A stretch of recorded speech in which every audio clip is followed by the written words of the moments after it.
तथा उसका वास्तविक लाभ प्राप्त करने के लिए पवित्र बाइबल में प्रमाण है कि प्रभु ने मनुष्य को अपना ही स्वरूप बनाया। 6 दिन में सृष्टि रचकर 7वें दिन विश्राम किया। कुरान शरीफ में प्रमाण है कि हजरत मोहम्मद को खुदा स्वयं कह रहे हैं कि मैंने तुम्हें उस परमात्मा की महिमा बताने के लिए भेजा है। वो परमात्मा कबीर है जिसने 6 दिन में सृष्टि रची तथा 7वें दिन तख्त पर जा विराजा। उसकी खबर किसी बाखबर से पूछ कर तो देखो। कृपया अवश्य सुनिए जगत गुरु तत्वदर्शी संत रामपाल जी महाराज के अमृत वचन। फिर कहते सकल मनोरथ पूर्ण साहेब अवगत पुरुष कबीर कहावे। अवगत पुरुष कबीर कहावे, वो जिसको हमने प्राप्त करना है वो परमात्मा, वो अवगत यानी जिसकी गति को कोई नहीं जानता, अव्यक्त जिसे कहते हैं, जो तीसरे नंबर का अव्यक्त है, वो कबीर पुरुष कहलावे, वो कबीर पुरुष है। और कहते हैं सार शब्द जिन्हें होया प्राप्त गौर नहीं भव जल आवे। गरीबदास सतपुरुष विदेही कोई सच्चा सतगुरु दर्शावे। कोई सच्चा सतगुरु की इस परम पिता को आपको मिला होगा। जैसे आपने पवित्र गीता जी में भी सुना, दूसरे अध्याय के 12वें श्लोक में गीता ज्ञानदाता कहता है कि अर्जुन ऐसा नहीं है कि तू और मैं पहले नहीं थे या आगे नहीं रहेंगे। तू ये मत सोच के हम वर्तमान में हम आगे भी जन्म होगा, पहले भी थे, आज होते रहेंगे। हम अविनाशी नहीं है तू और मैं। दूसरे अध्याय के 17वें श्लोक में कहा कि अविनाशी तो उसको जान जिसको मारने में कोई समर्थ नहीं है और जिसने सारी सृष्टि की रचना की। फिर चौथे अध्याय के 5वें श्लोक में कहा अर्जुन तेरे और मेरे बहुत से जन्म हो चुके, तू नहीं जानता मैं जानता हूं। चौथे अध्याय के 9वें श्लोक में कहा कि अर्जुन तेरे मेरे जन्म अलौकिक हैं, मेरे जन्म और कर्म अलौकिक हैं। यदि जन्म यानी जन्म तो होता है उसका गीता ज्ञानदाता का, लेकिन वो जन्म दूसरे ढंग से होते हैं, जैसे आपको पूर्व सत्संग में बताया जा चुका है। और जो सत्संग नहीं सुन सके तो उनके लिए प्रार्थना है कि वो सीडी प्राप्त करें। यहाँ से बहुत सस्ते रेट में आपको सीडी दी जा रही है। अब तो डीवीडी बना दी है बहुत ही सस्ते रेट में, जो लागत आती है उससे भी हम कुछ कम ही लेने की चेष्टा करते हैं, क्योंकि उसमें कुछ भक्तों के पुण्य दान हो जाए और आम व्यक्ति भी अमृत ज्ञान को ले जा सके और कोई भी सुना आप भी सुने। तो इसमें पहले हमने जो सत्संग सुना दिया वो सीडी प्राप्त कर लीजिए, वो सीडियाँ तैयार कर दी जाती हैं। अब इस सत्संग की हो सकता है 1-2 दिन लग जाए, पहले की सभी सीडी या डीवीडी तैयार हो रही है, आप चाहो यहाँ से ले सकते हैं। तो क्या बता रहे हैं कि अपने बारे में कहता मैं तो नाशवान हूं। और गीता जी अध्याय नंबर 18 के मंत्र 62 में कहा कि उस परमेश्वर की शरण में जा जिसकी कृपा से तू परम शांति और सदा रहने वाले स्थान, यानी कभी जन्म मृत्यु में नहीं आएगा, वहां चला जाएगा। 15वें अध्याय के गीता जी के 4थे श्लोक में कहा कि उस तत्व ज्ञान से सारे उलझे न काट के पूरे ये उलझे हुए ज्ञान को समझकर उसके पश्चात उस परमात्मा के उस परम पद की खोज करनी चाहिए, जहाँ जाने के बाद फिर लौट कर संसार में नहीं आते, अर्थात उनका पूर्ण मोक्ष हो जाता है। और जिस परमेश्वर ने सारी सृष्टि संसारों की वस्तु की रचना की है। और गीता ज्ञानदाता कहता मैं भी उसी की शरण में हूँ, लेकिन मुझे उसे तत्व ज्ञान नहीं मिला है इसलिए, और ना ही उसको प्राप्त हो सकता क्योंकि उसने ऐसी गलती की हुई है। और अन्य प्राणी जो उसके शरण में इसके काल के जाल में वो सभी पार हो सकते हैं। काल को बाद में फिर देखा जाएगा। तो क्या बताते हैं, जग सारा रोगिया रे जिन सतगुरु वैद न जाण्या। जग सारा रोगिया रे, जग सारा रोगिया रे जिन सतगुरु वैद न जाण्या। जग सारा रोगिया रे। भाई जन्म मरण का रोग लग्या है या तृष्णा बडरी खासी। जन्म मरण का रोग लग्या है तृष्णा बडरी खासी। आवागवन की डोर गले में अपड़ी काल की फांसी। जग सारा रोग यारे जिन सतगुरु वैद न जाण्या जग सारा रोगिया रे, जग सारा रोगिया रे। जिन सतगुरु वैद न जाण्या जग सारा रोगिया। भाई देखा देखी गुरु शिष्य बन गए, किया ना तत्व विचारा। देखा देखी गुरु शिष्य बन गए, किया ना तत्व विचारा। गुरु शिष्य दोनों के सिर पयु काल ठोके पंजारा, जग सारा रोगिया रे। जिन सतगुरु वैद न जाण्या जग सारा रोगिया रे, जग सारा रोगिया रे। जिन सतगुरु वैद न जाण्या जग सारा रोगिया रे। भाई सच्चा सतगुरु कोई है न पूजे, इन झूठों जगपति आसी। सच्चा सतगुरु कोई है न पूजे, झूठों जगपति आसी। अंधे की बाँ पकड़ी अंधे ने, ये मार्ग कौन बतासी। जग सारा रोगिया रे। जिन सतगुरु वैद न जाण्या जग सारा रोगिया रे, जग सारा रोगिया रे। जिन सतगुरु वैद न जाण्या जग सारा रोगिया रे।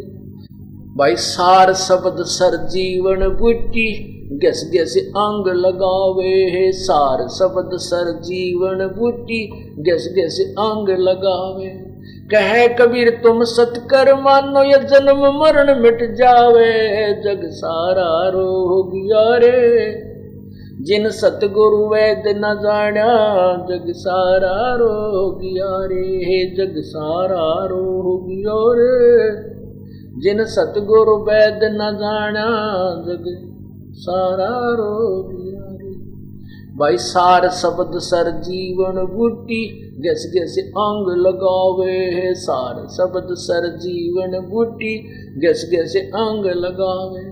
कहे कबीर तुम सतकर मानो, जन्म मरण मिट जावे। जग सारा रोगिया रे। जिन सतगुरु वैद न जाण्या जग सारा रोगिया रे, जग सारा रोगिया रे।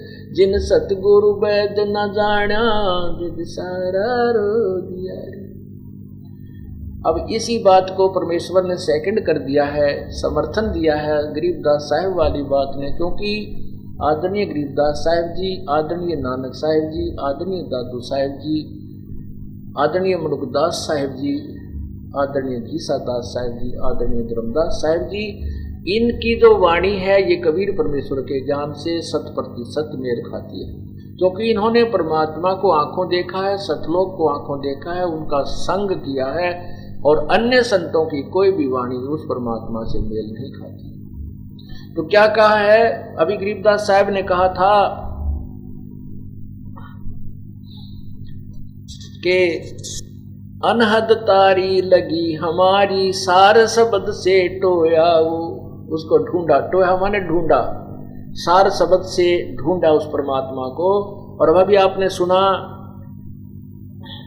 सार शब्द जिसे जिन हुआ प्राप्त, सार शब्द जिसे हुआ प्राप्त, बहुर न बहुर जल आवे। गरीबदास सतपुरुष विदेही, कोई साचा सतगुरु दर्शावे। कोई साचा सतगुरु दर्शावे। और अभी सार शब्द जिन हुआ प्राप्त, सार शब्द जिसे हुआ प्राप्त, बहुर न बहु जल आवे। उसका जन्म मृत्यु सदा के लिए समाप्त हो जाता है।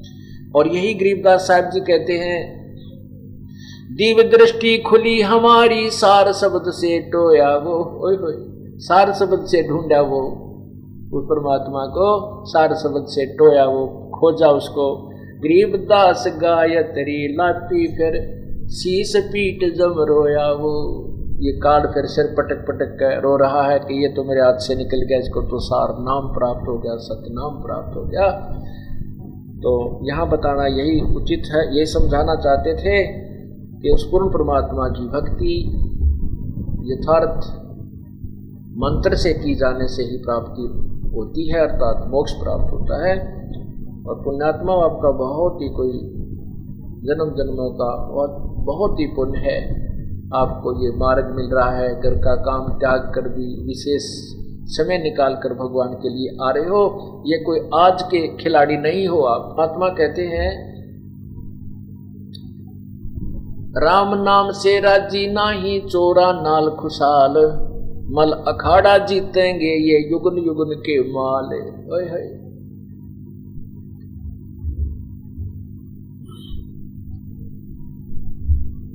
राम नाम को तो पसंद नहीं करते और बकवादा में राजी रहे, उनके बस की बात कोई नया भक्ति कर ली। कहते ये मल अखाड़ा जीतेंगे युगन युगन के माल। माल माने पहलवान जो पहले कसरत करते हुए आ रहे हैं, वही वहाँ अखाड़ा जब होगा यानी कुश्ती होगी, वह जो एक्सरसाइज कर रहे हैं वही पहलवान विजयी हुआ करते हैं। और बाकी जो अर्थात जो भक्ति के अखाड़े के पहलवान हैं, ना जाने कितने वर्षों से जन्मों से आप भगवान के चरणों में भक्ति कर रहे हो, एक्सरसाइज करते आ रहे हो।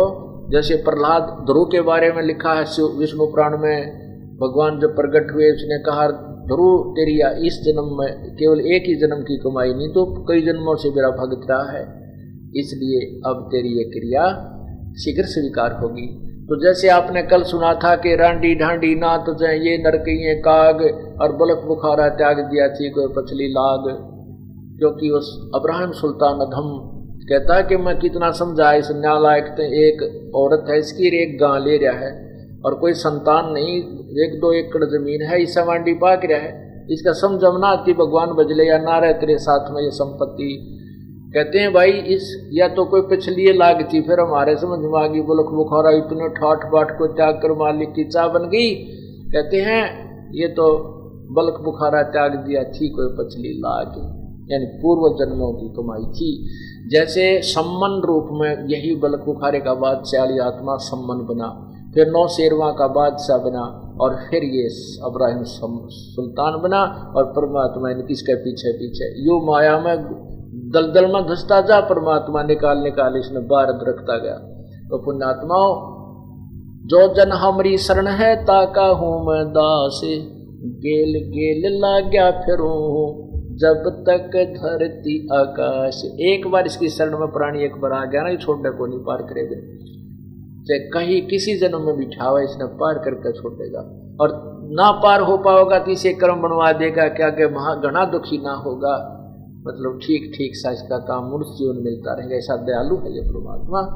जैसे राजा अम्बरीश सतयुग में ऐसी भक्ति करते थे, विष्णु के पुजारी थे, उसके कारण बहुत अच्छे, इस दुर्वासा जैसी तोप भी उसके सामने फेल हो गई थी, इतनी अच्छी आत्मा थी। उसके बाद राजा जनक बने, वही अम्बरीश वाली आत्मा जो सीता जी के पूज्य पिताजी कहलाए, और जिसके सामने सुखदेव जैसे बाल ब्रह्मचारी और नकली ज्ञानी ने घुटने टेक दिए, वही राजा जनक जब वो राजा थे, राजा अम्बरीश थे, उसके हजारों लाखों की संख्या में नौकर होते थे, सैनिक होते थे, और वही आत्मा सत साधना ना कभी किसी जन्म में परमात्मा मिले थे, उनको आकर मिलते रहते हैं। राजा जनक को भी मिले थे परमात्मा, लेकिन कुछ भक्ति भगवान वाली, कुछ अपनी उलट पुलट हम रहते रहे। तो वही राजा जनक और अम्बरीश वाली आत्मा फिर गुरु नानक देव जी बने, और अब उन्होंने खुद नौकर लगना पड़ा एक नवाब के यहाँ पर रोजी रोटी के लिए, क्योंकि जो पुण्य यज्ञ आदि किए थे वो स्वर्ग में वहाँ देव बनकर या वैसे कोमन स्वर्ग में समाप्त कर दिए, फिर वो पूंजी खत्म हो गई, लेकिन पूर्ण परमात्मा उनको मिलते रहे और वो सच्ची साधना भी साथ साथ करवाते रहे, जिस कारण से उस पुण्यात्मा को फिर बेई नदी पर परमात्मा मिले और डूबने का बहाना करके सतलोक में ले गए। वह सब व्यवस्था दिखाई कि ये है वो पूजा का, ये पूजा यहाँ की पूजा कीजिए, सतलोक में आइए, यहाँ तेरा पूर्ण मोक्ष होगा। उसके बाद उस पूर्ण नानक साहिब का को परमात्मा मिले। कहते हैं गेल गेल लाग्या रहूं जब लग धरती आकाश, जो बच्चा गौ की नजर में यो साईं को संत, और भक्तों के पीछे फिर ये भक्त वचल भगवंत। पुण्यात्माओं तुम्हारा कोई पिछले जन्मों का पुण्य है जो परमात्मा आपको यहाँ ला रहे हैं, और काल ने देख कैसा जुल्म किया, कितनी मीडिया के माध्यम से भी गंद उछलवा दिया इस दास के ऊपर, और ये ऐसा है, ऐसा करते हैं, वह ऐसा होता था, लेकिन आपको एक भी उनकी बातों का असर नहीं हुआ, क्योंकि ये आपकी पूर्व लीला थी। आप परिचित थे कि वहाँ क्या होता है, और ये काल का जाल था। उनको दोषी बनवा दिया जिन्होंने हमारे बारे में बिना तसल्ली किए, बिना जांच किए ऐसी बेहुदी बातें कही, और सच्चाई सामने आएगी।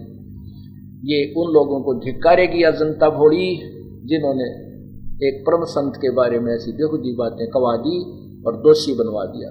अब वो इतना दोष लग गया उनको, वो साफ भी इसी जल में होंगे और कितना ठिकाना नहीं है। यही सत्संग माने से उनका उद्धार और छुटकारा होगा। हमें कोई बुरा नहीं लगता, क्योंकि हमें मालूम है कि हम बुरे नहीं, हमने कोई गलती नहीं की, और उनको परमात्मा ही सजा दे, हम उनको कोई बद्दुआ भी नहीं देते। हम तो यही कि भगवान उनको सद्बुद्धि दे और इस ज्ञान को से परिचित हों और अपना कल्याण करवा कर मोक्ष प्राप्त करें। काल का भयंकर जाल है यहाँ पर, सभी प्राणी दुखी हैं। हम एक पिता की संतान हैं। हमारे को काल ने यहाँ पर डिवाइड और रूल का तरीका बनाकर आपस में लड़ा रखा है। इसको समझें और मोक्ष की मार्ग को ग्रहण करें। बोलो सतगुरुदेव की जय। कर जोरूं विनती करूं, धरूं चरण पर शीश। गुरु राम देवानंद जी महाराज ने दियो नाम बख्शीश। कोटि कोटि सिजदा करूं, कोटि कोटि प्रणाम। चरण कमल में राखियो, मैं बांगी जाम गुलाम। अब गुण किए तो बहुत किए, करत न मानी आरे। बावे बंदा बख्श दियो, बावे गर्दन उतार। अब गुण मेरे बाप जी, बख्शो गरीब नवाज। जो मैं पूत कपूत हूँ, बोर पिता को लाज।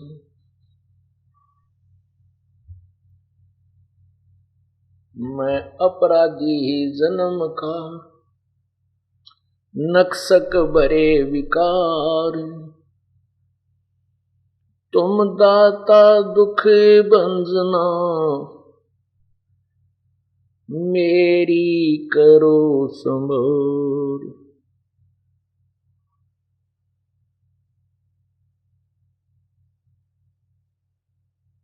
कुत्ता तेरे दरबार का,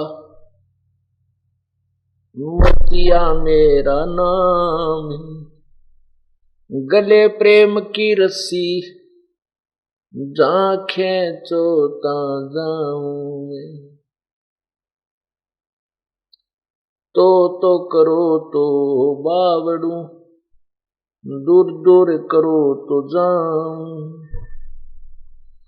जो राखो त्यों हीर हूँ, जो देव सो खाऊं। पूर्ण ब्रह्म कृपा निदान, सुन के शो करतार। गरीब दास मुझ दीन के, रखियो बहुत संभार। दी छोड़ दयाल जी,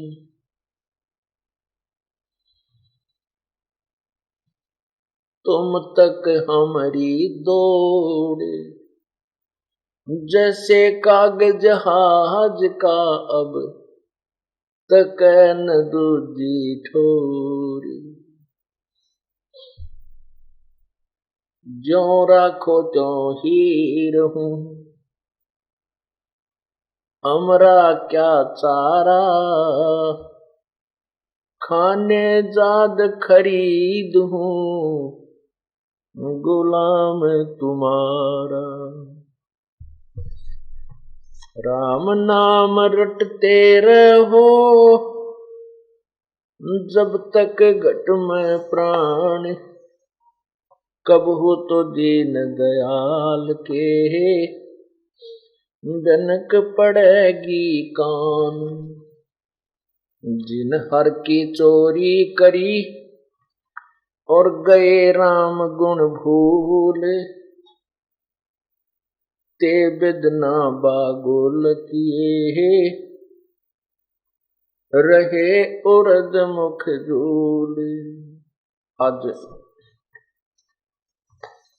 सुबह के सत्संग में, पूर्व के पहले के जो सत्संग में आपने इब्राहिम सुल्तान अधम, एक मुसलमान बादशाह की कथा सुनी। हम परमात्मा से केवल माया मांगते रहते हैं,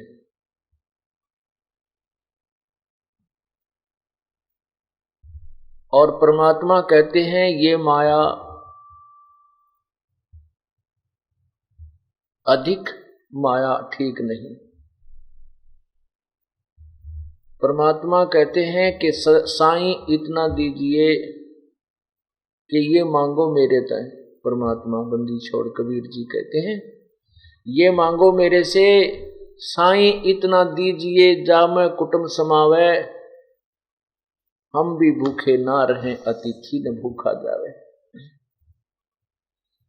अब इब्राहिम सुल्तान अधम के पूर्व जन्म के जो कुर्बानी थी, जो समर्पण था प्रभु के प्रति, उसी का प्रतिफल उसे प्राप्त था।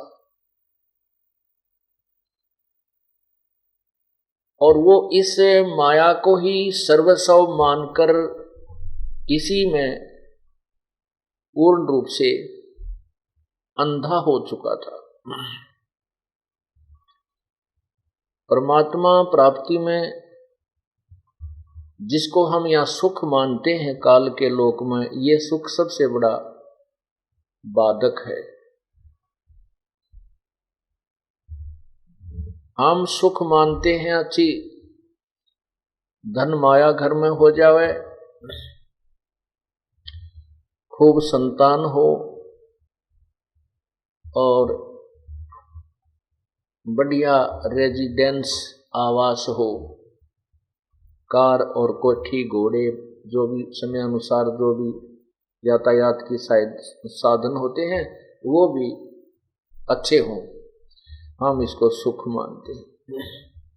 फिर हम परमात्मा से कोसों दूर हो जाते हैं। भले ही पिछली कसक जो पिछले जन्म जन्मों की हम भक्ति करते आ रहे हैं वो रह रह कर अंगड़ाई लेती है, हिलोर तो उठती हैं, लेकिन वो माया का दबाव, वो सत्संग का अभाव उन हिलोरों को तुरंत दबा देता है।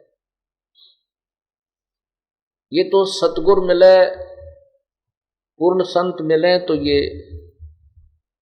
ज्ञान समझ में आता है और परमात्मा की प्राप्ति की तरफ एक विशेष बढ़ जाती है, विशेष लगती है। और कोई भी कार्य है तब तक पूर्ण नहीं हो सकता जब तक हम उसमें विशेष ध्यान नहीं देंगे। परमात्मा कहते हैं लल्लो पत्तों की भक्ति छोड़ दे ऐसे कौन पति जय जी। जैसे हम पहले करते थे लल्लो पत्तों सी, कैसे करते थे, 100 रुपये का प्रसाद बांट दिया मंगलवार के दिन, हनुमान का व्रत रख लिया मंगलवार का, हनुमान चालीसा कर लिया, जय गणेश देवा की आरती कर ली, ओम जय जगदीश हरे कर ली बस।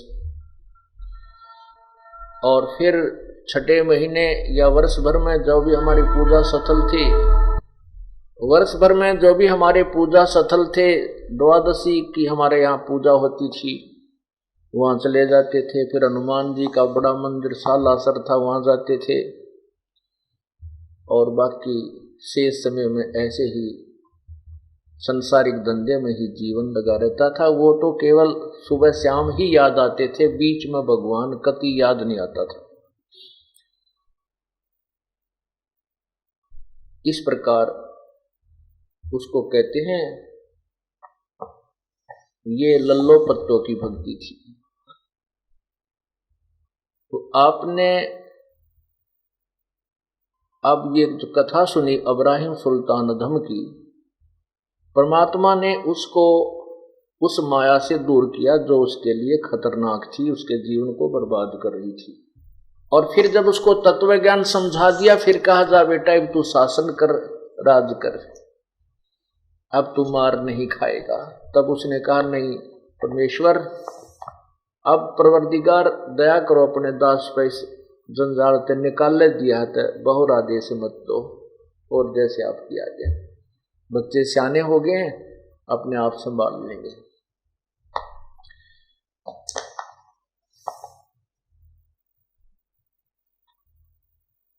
अब उसी की थोड़ी सी कहानी वाणी के माध्यम से आपको सुनाते हैं। भाई सुनत ज्ञान गलताना,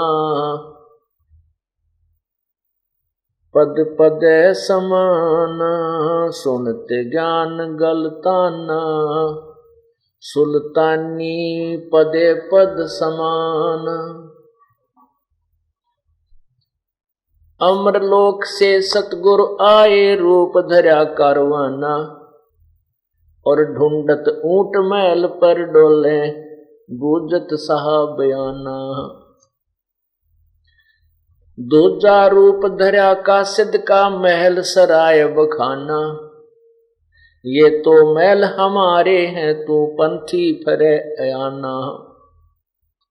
तीजा रूप खवास बांदी का, तीजा रूप खवास का धारा, फूलों सेज बिछाना, तीन कोरड़े तन पर खाई, वो मारे चोट हैवाना।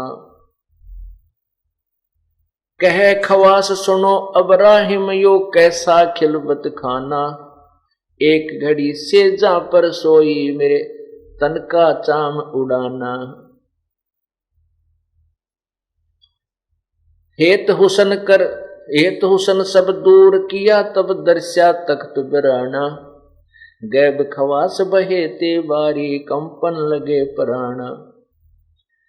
उतरी चीरी लई फकीरी, पाड़ा तो सा खाना, मुल मुल खासा दूर बगाया, वो ताखी पहर ईमाना। उतरी चीरी लई फकीरी, पाड़ा तो सा खाना, मुल मुल खासा दूर बगाया, ताखी पहर ईमाना। 16 सेंस सुहेली छोड़ी, 18 लाख तुराना, सतगुर सब दे लई फकीरी, वो इब्राहिम सुल्ताना। हीरे मोती मुक्ता छाड़े, अरबों खरब खजाना, 70 खान 72 उम्रे, वो तजे अमीर दीवाना। मेवा मान बढ़ाई छोड़ी, अमृत भोजन खाना, नंगे पैरों बहे पियादे, वो फरकत छोड़े निशाना। गोरे जोड़े छोड़ चले हैं, अनंत फौज फिल खाना, सार शब्द दिल अंदर भेजा, अवगत अमल दीवाना। चढ़त गई इंद्र की नाई, चढ़त गई इंद्र की न्याई, सूरज अर्थ छिपाना, सेना संगरंग दल बादल, वो गर्द जात उस्माना। 10 दिशा को मक्का फेरा, चरणों बांध कुराना, दास गरीब कबीर पुरुष को, वो अमर किए सुल्ताना।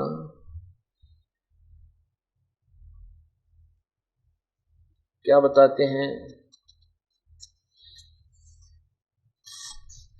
इब्राहिम सुल्तान अधम ने पूर्ण परमात्मा के आदेश से वो सभी राज्य पाठ को त्याग कर और परमात्मा का उपदेश ग्रहण किया।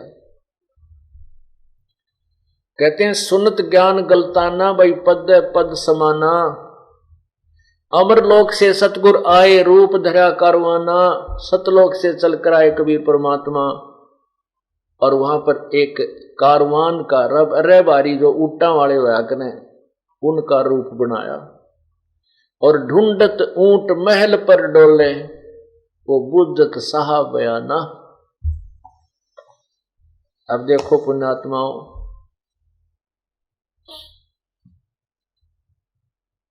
कहते हैं तुम तो 9 अवतार मानते हो, इस ब्रह्मा विष्णु के तुम 9 अवतार मानते हो, और कहते हैं उस परमात्मा के अवतारों की तो गिनती है कोई ना, पूर्ण ब्रह्म की कितनी बार ये इस संसार में आता और जाता रहता है। कहते हैं अंत कोट अवतार हैं, उस परम पिता के ना मेरा कितनी बार आता है, पल में आता है पल में जाता है। अंत कोट अवतार हैं ये 9 चित में बुद्धि नासे, वो खलक खेल खलक में 6 ऋतु 12 मासे, कि उस परमात्मा को सतलोक से यहाँ आने में सेकंड भी नहीं लगती, फ्रिक्शन ऑफ सेकंड में परमात्मा यहाँ आता है और अपने हंस की रक्षा कर जाता है, और भी जगह जगह प्रकट होकर के अपनी पुण्यात्माओं को तत्व ज्ञान समझाता है। अनंत कोट अवतार हैं, और ये 9 चित्तवें बुद्धिनाश, ये अज्ञानी केवल 9 अवतार मानते हैं, वो भी विष्णु जी के। कहते हैं उस परमात्मा के ही सारी लीलाएं हैं, और उस पूर्ण परमात्मा के तो ना जाने कितने अवतार हो लिए। वो खलक खेल खलक में 6 ऋतु 12 मास। फिर कहते हैं दूजा रूप धरा कासिद का, कासिद माने यात्री का, और महल सराय बखाना, महल उसके राजा के महल को एक धर्मशाला बताई, और राजा बोला ये तो महल हमारे हैं, तू पंथी फिरे अयाना, ए नादान यात्री तुझे ये महल दिखाई देते, ये मेरे महल हैं राजा के, तू इनको धर्मशाला मानता है। तब परमात्मा ने कहा था कि जैसे तेरे दादा परदादा चले गए इस महल को, इस सराय को छोड़कर, एक दिन तू भी चला जाएगा, इसलिए मैंने इस तेरे राजमहल को सराय बताई है। फिर कहते हैं तीजा रूप धरा का खवास का, वो बाग में सेज बिछाना, और 3 कोरडे, 3 कोरडे तन पर खाए वो मारे चोट हैवाना, वो नादान प्राणी। ये परमात्मा अपने बच्चों के लिए कितना दुखी होता है। पहले तो उसको समझाता बेटा भक्ति कर, परमात्मा की भक्ति कर। स्वयं परमात्मा आकर कहते हैं अपना डबल रोल करके कि भक्ति कर, भक्ति बिना बहुत दुखी हो जाएगा। फिर वो साधना करता है, उसके साधना के मार्ग में ना जाने कितनी समस्याएं आती हैं, कोई घर की कोई बाहर की, तो उन सब को परमात्मा ठीक करता है और भक्ति करवाता है।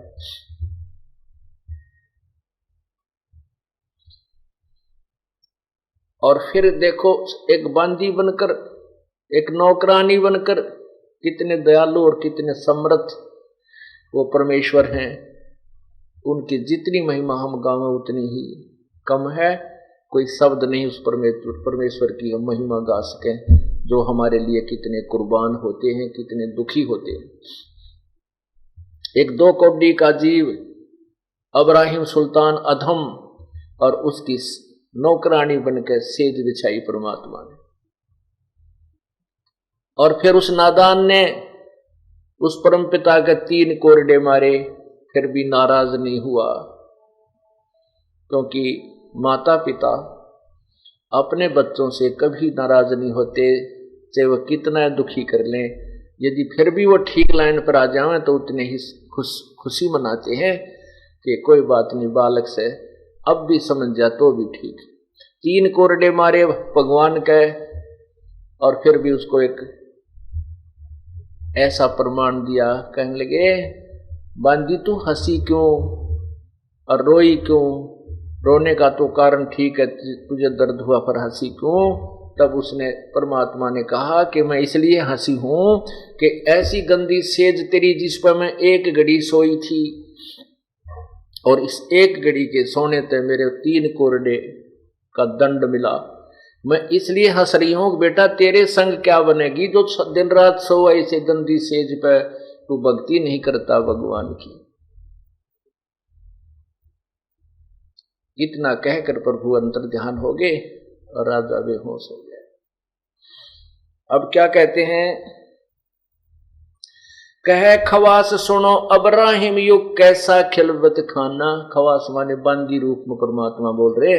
कहे खवास सुनो अब्राहिम युग कैसा खिलवत खाना, एक घड़ी से जहां पे सोई मेरे तन का चाम उड़ाना। अब कहते हैं ये देखकर जब सारी कहानी सुन करके अब्राहिम सुल्तान को वो अपना राज अपना नहीं लगा। हे तुसन सब दूर किया फिर दर्शा तख्त बिराना। वो राजपाट राज की जो राजगद्दी कहते हैं अपनी सी नजर नहीं आई, वह बिरानी दिखी कि तो आज नहीं तो कल छोड़कर जाना है, फिर बहुत दुख होगा भक्ति ना करने से। गैब खवास बहेती बारी फिर कांपने लगे प्राण। परमात्मा अंतर ध्यान हो गए तो अब्राहिम सारा कांपने लग गया और धड़ाम देसी गिरा। उतरी चीरी लई फकीरी वो पाड़ा तो सा खाना, मुलमुल खासा दूर बगाए ताखी पहर ईमाना। वो जो मुलमुल खासे बिना कीमती कपड़े पहरा करता सारे फेंक दिए निकाल के, केवल एक ऐसे साल बांध के और घर से बाहर निकल गया। फिर कहते 16 लाख सुहेली छोड़ी 18 लाख तुराना। 16,000 रानियां त्याग दी और 18 लाख घोड़े बन रहे थे, वह भी नहीं अच्छे लगे। और सतगुर सब दे लई फकीरी वो अब्राहिम सुल्तान। सतगुर पूर्ण परमात्मा के वचनों को समझकर वो फकीरी अर्थात वैराग्य दिया, परमात्मा की भक्ति में लगा। हीरे मोती मुक्ता छोड़े अरबों द्रव खजाना, 70 खान 72 उम्र व तजे अमीर दीवाना। मेवा मान बढ़ाई छोड़ी अमृत भोजन खाना, नंगे पैरा होए पया देव फरकत छाड़ निशाना। राजा के महल पे वो पताका फहरा रही होती है, झंडा लहरा रहा था और इतना धन सबको त्याग करने का पीछे मुड़कर नहीं देखा। घोड़े जोड़े छोड़ चले वो अंत फौज फिल खाना, सार शब्द दिल अंदर वेद्या अवगत अमल दीवाना। वो सच्चाई वो तत्व ज्ञान कहते हृदय में बैठ गया उसके, और उसका फिर वो दीवाना हो गया उस परमात्मा के नाम का, उसके ऊपर आसक्त हो गया। तो इसलिए कहते हैं परमात्मा की भक्ति पर लगे तो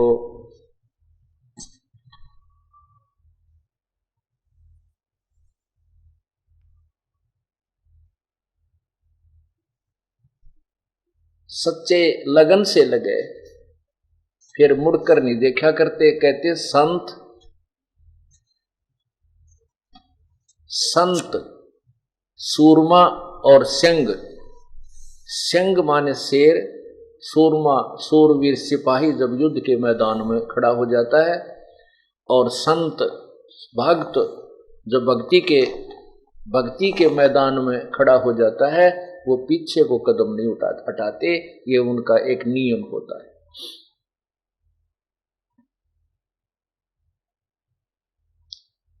उसके लिए बताते हैं भाई, लागी का मार्ग और है लगे चोट काल जा करके, लागी का मार्ग और है लगे चोट काल जा करके, लगे चोट काल जा करके के लग चोट कालजा करके लागी का मार्ग और है लग चोट कालजा करके। बन बीच भरतरी भूप ने एक मार्या ताण निशाना। बन बीच भरतरी भूप ने एक मार्या ताण निशाना। कोई घड़ी सदी थी आवन की साधु का हो गया आना। कोई घड़ी सदी थी आवन की साधु का हो गया आना। कोई मुआ मर्ग जवा दियो नत तारे धरो न बाणा। कोई मुआ मर्ग जवा दियो नत तारे धरो न बाणा। वो जिंदा कर दिया डोर था शिष बना परीक्षा करके। शिष बना परीक्षा करके शिष बना परीक्षा करके लागी का मार्ग और है लग चोट कालजा करके। लग चोट कलेजा करके लग चोट कलेजा करके लागी का मार्ग और है लग चोट कालजा करके। गोपी चंद योगी हो गए जिन ले लिया भगवान बाणा। गोपी चंद योगी हो गए जिन ले लिया भगवा बाणा। गुरु महल जनान बेजते डोडी पे अलख जगाना। गुरु महल जनान बेजते डोडी पे अलख जगाना। भोजन 36 त्याग कर भिक्षा का भोजन खाना। भाई व्यंजन 36 त्याग के भिक्षा का भोजन खाना। तन पड़ गया कमजोर था ना खाया उदर भर के। ना खाया उदर भर के ना खाया उदर भर के लागी का मार्ग और है लग चोट कालजा करके।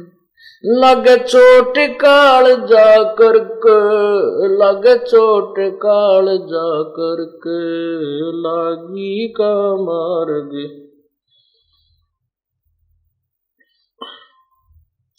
बाजीद कहे उठाओ ऊंट को लोग कहें ये मुआ। बाजीद कहे उठाओ ऊंट को लोग कहें ये मुआ। रही उठन वाली चीज नहीं वो गया ओढ़ सलानी सुआ। रही उठन वाली चीज नहीं गया ओढ़ सलानी सुआ। कुछ नक्सक बिगड़या ए नहीं बाजी दा अचरज हुआ। कुछ नक्सक बिगड़या है नहीं बाजी दा अचरज हुआ। जिन करया अचंबा गोर है तजा राज काल से डर के।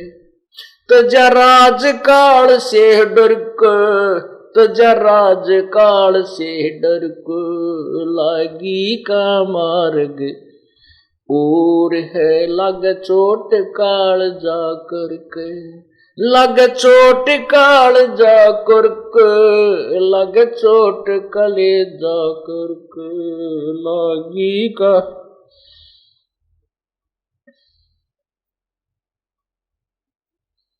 भाई सुल्तानी मगन बैराग में दिन जिन तज दिया बलख बुखारा। सुल्तानी मगन बैराग में जिन तज दिया बलख बुखारा। कदे पालकियां में चाहल तेरे आज ठा लिया गोदड़ बारा।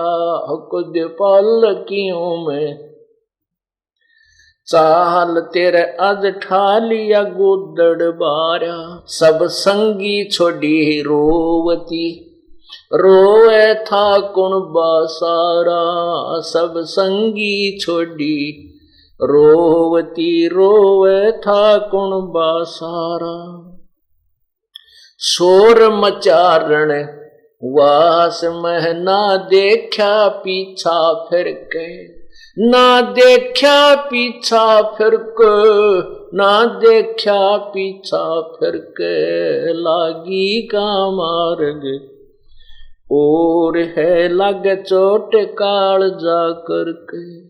लग चोट काल जा करके लग चोट कले जा करके। लागी का मार्ग और है लग। कुएं में शेख फरीद ने किसी मीठी बोली बासा। कुएं में शेख फरीद ने कैसी मीठी बोली बासा। तुम चुन चुन कागा खा ली और मेरे हाडों पर का मासा। तुम चुन चुन कागा खा ली और मेरे हाडों पर का मासा। मेरे दो नैना मत छेड़ियो मोहे राम मिलन की आशा। मेरे दो नैना मत छेड़ियो रे मोहे राम मिलन की आशा। जिन करी तपस्या गोर थी वो होए आश्रय और के। वो ओए आश्रय और के वो ओए आश्रय और के। लागी का मार्ग जोर है लग चोट कले जा करके। लग चोट काल जा करके लग चोट काल जा करके। लागी का मार्ग और है लग चोट काल जा करके। पीपा दरिया में कूद गए रजिन कैसी करी डिठाई। पीपा दरिया में कूद गए रजिन कैसी करी डिठाई। वो नर पाड़ा जीत गए जिन सिर धड़की बाजी लाई। वो नर पाड़ा जीत गए जिन सिर धड़की बाजी लाई। कह मंगलानंद चेहती और कुछ सोच समझ मेरे भाई। कह मंगलानंद चेहती और कुछ सोच समझ मेरा भाई। बिन चेते यू झूठा सोर है कुछ जाइयो सुकर्म करके। कुछ जाइयो सुकर्म करके कुछ जाइयो रे सुकर्म करके। लागी का मार्ग और है लग चोट काल जा करके। लग चोट कले जा करके लग चोट काल जा करके। लागी का मार्ग और है लग चोट काल जा करके। सतसाही। अब इस पद में आपने सुना है कि जिन्होंने परमात्मा की तरफ लगी उन्होंने फिर मुड़ के पीछे नहीं देखा। कहते हैं एक वाजिद नाम के मुसलमान बादशाह थे। वो अपने राजधानी से दूसरे शहर को जा रहे थे अपने ही राज्य में। तो उसमें राजा के साथ अंगरक्षक और रास्ते में फिर उनका खाना पीने का सामान ऊंटों के ऊपर ले जा रहे थे, क्योंकि मरुस्थल क्षेत्र के अंदर से ज्यादातर उसमें जो यातायात के साधन ऊंट ही होते थे। लंबा काफिला जा रहा था, आगे से एक भीड़ी तंग रास्ते से गुजर रहे थे। लंबा काफिला था, राजा के आगे भी सैकड़ों की संख्या में सैनिक और ऊंटों पर सवार चल रहे थे, पीछे भी चल रहे थे, बीच में राजा की सवारी ऊंट पर थी। आगे जाकर के उस तंग रास्ते में एक एक ऊंट गुजर सकता था, ऐसा पहाड़ों के बीच से रास्ता जा रहा था। उसी तंग रास्ते के अंदर एक ऊंट की मृत्यु होगी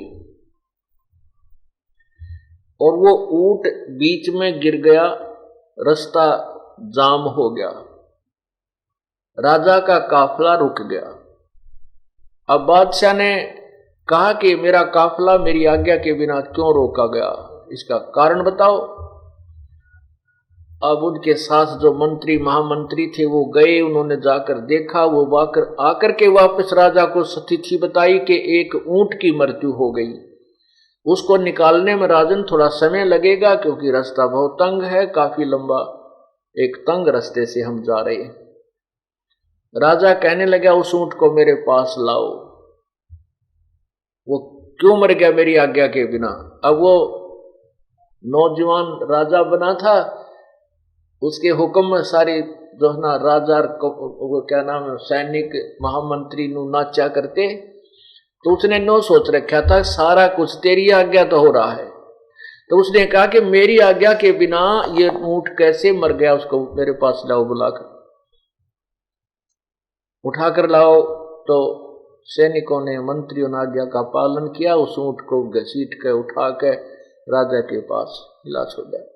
राजा ने कहा कि ये कहां से मरा, दिखाओ, कान भी नो के नू, आंख भी ठीक है, मुंह भी पूरा है, हाथ टांग भी इसके ठीक है, ये मरा कैसे, कहां से मर गया।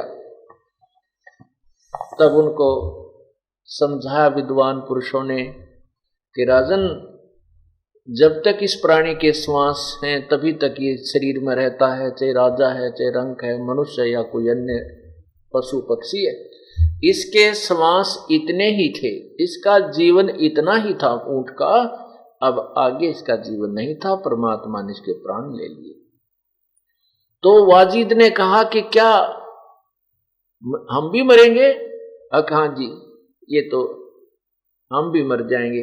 ऐसे ही कभी मर जाएंगे? कहाँ कभी भी मर सकते हैं, वो तो प्रभु की अल्लाह की रजा के ऊपर कभी भी उठा सकते हैं।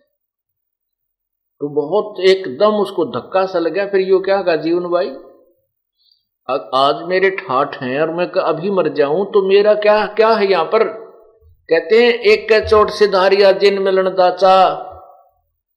उसी समय वापस आ गया कि चलो वापस, सारे काफिले को वापस लेके घर आ गया और अपनी पत्नियों से कह दिया कि अब हम चले यहां से। अब वो कहने लगा कि हम चले यहां से, सारी बांध सभी रानियां सब रोने लगी, बुरी तरह हाहाकार मच गया, हमारा क्या होगा, हमारा क्या होगा, कि कुछ भी हो, अब ये अब नहीं रुकेगा यहां पर, मैं जन्म और मृत्यु से पीछा छुटवाऊंगा। बुरी तरह रो रहा सारा परिवार त्याग कर चल पड़ता है। अब आपने सुना बाजिद कहे उठाओ ऊंट को, लोग कहें ये मुआ, ये मर चुका है, उठन वाली चीज रही नहीं गया, उड़ सलानी सुआ। जो जीवात्मा इसके अंदर थी वो उड़ गया, इसमें थी वो उड़ गया, जो इसको चलाए फिर रही थी वो नहीं रही। अब कहते हैं कुछ नक्शक बिगड़ा है नहीं, वाजिद को अचरज हुआ, जिन करया अचंबा गोर है तजा राज काल से डर के, तजा राज काल से डर के, तजा राज काल से डर के। अब पुण्यात्माओं, अब यहीं पर एक तत्व ज्ञान की थोड़ी सी झलक देते हैं आपको, क्योंकि आत्मा जब से उस परम पिता से बिछड़ी है तभी से उसकी खोज में या खूब प्रयत्न से कर रही है।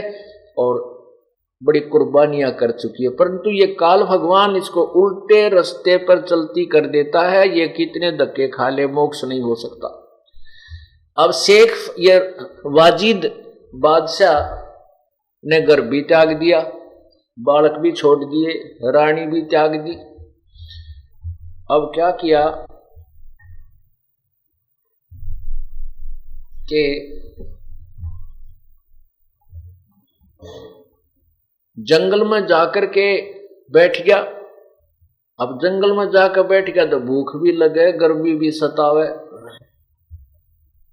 और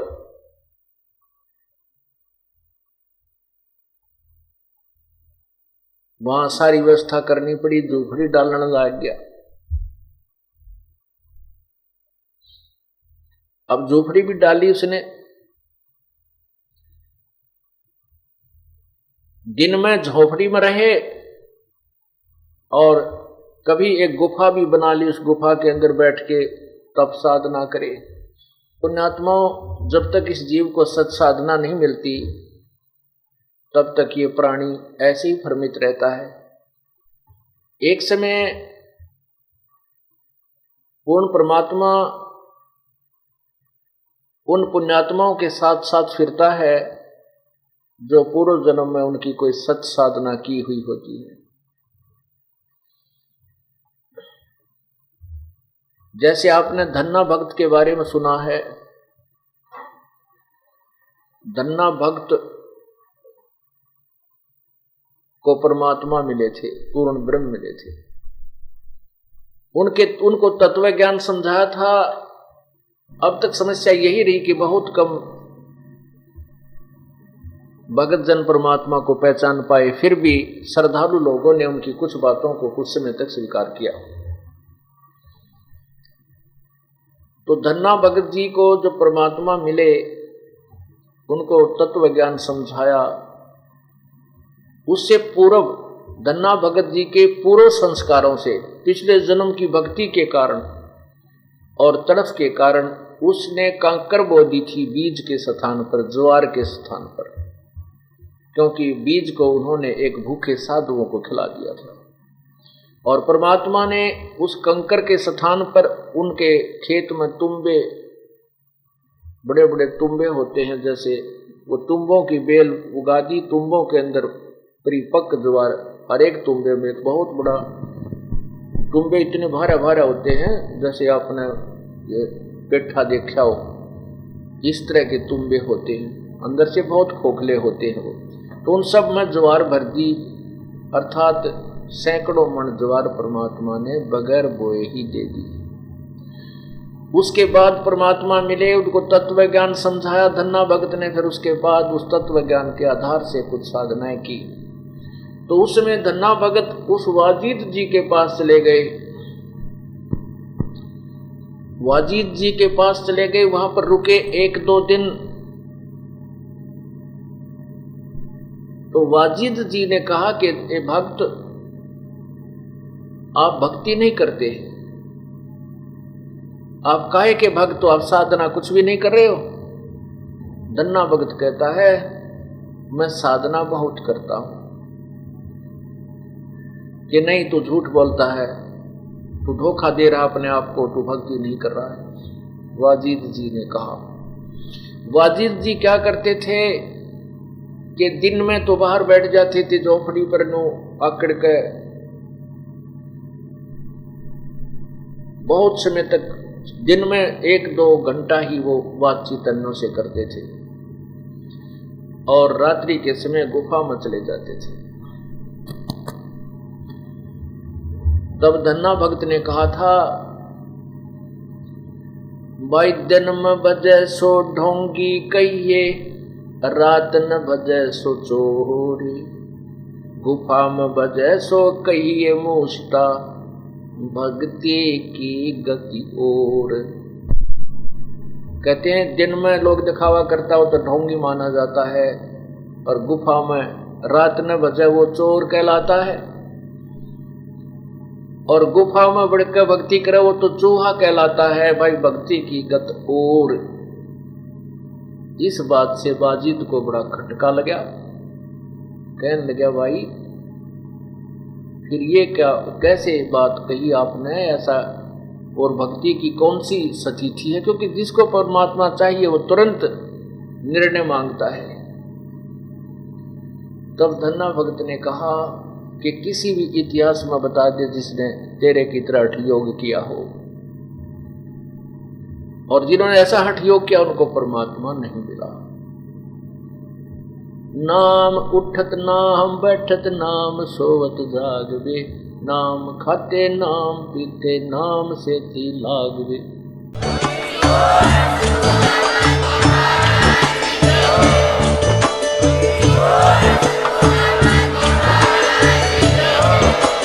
आप सुन रहे थे जगत गुरु तत्वदर्शी संत रामपाल जी महाराज जी के मंगल प्रवचन। अधिक जानकारी के लिए विजिट कीजिए हमारी वेबसाइट www.jagatgururampalji.org। संत रामपाल जी महाराज जी के शुभ आशीर्वाद से पूरे विश्व भर में 500 से भी ज्यादा नाम दीक्षा केंद्र हैं, जिन पर संत रामपाल जी महाराज जी द्वारा ऑनलाइन निशुल्क नाम दीक्षा दी जा रही है। अपने नजदीकी नाम दीक्षा केंद्र का पता करने के लिए संपर्क करें 8222880541।